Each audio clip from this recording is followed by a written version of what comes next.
डेरा इस्माइल खान में घरेलू तनाज़े पर दो भाइयों के दरमियान गोलियां चल गईं। दो खवातीन समेत 4 अफराद जाँ बहक, 2 बच्चे भी जख्मी हो गए।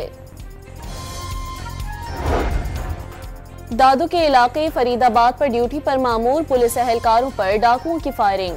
पुलिस एहलकार जाँ बहक, मुलजिमान असलहा भी साथ ले गए। जाफर एक्सप्रेस हमले के 4 शोहदा के जस्ते खाकी इस्लामाबाद से आबाई इलाकों को रवाना। 2 शहीद रेलवे एहलकारों की नमाज जनाजा अदा कर दी गई। 16 जख्मी CMH और 13 सिविल अस्पताल में जेर इलाज। क्लियरेंस ऑपरेशन में हलाक दहशतगर्दों की तस्वीर मंजर आम पर आ गईं। बोलान के इलाके मिशकाफ में जाफर एक्सप्रेस की बहाली का काम शुरू कर दिया गया। मुतासरा इंजन और बोगियों को वापस ट्रैक पर चढ़ा दिया गया।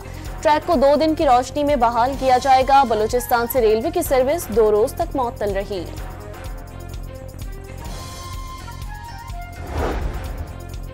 वज़ीर आज़म का आर्मी चीफ के हमरा CMH कोयटा का दौरा। जख्मियों की इयादत, शहबाज शरीफ के जवानों से भी मुलाकात। पेशा वाराना सलाहियतों को सिराहा। अस्करियत पसंद तंजीम के खिलाफ जंग जारी रहेगी। गद्दारी की कोशिश करने वालों से पूरी कुव्वत से निपटा जाएगा, वज़ीर आज़म का आज़म। बलूचिस्तान के जिला कच्ची के इलाके सनी में ज़ेरे तामीर डैम पर दहशतगर्दों का हमला। हमलावरों ने 7 मजदूरों को अगवा कर लिया, मशीनरी भी जला दी। कराची में बेकाबू ट्रेलरों ने 2 जानें निगल ली। अख्तर कॉलोनी और माड़ीपुर रोड पर मोटरसाइकिलों को कुचल डाला।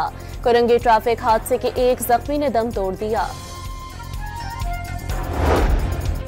अमरीकी शहर डेनवर के एयरपोर्ट पर तैयारे में अचानक आग लग गई। तमाम 172 मुसाफिरों और अमले के 6 अरकान को बाहिफाजत बाहर निकाल लिया गया।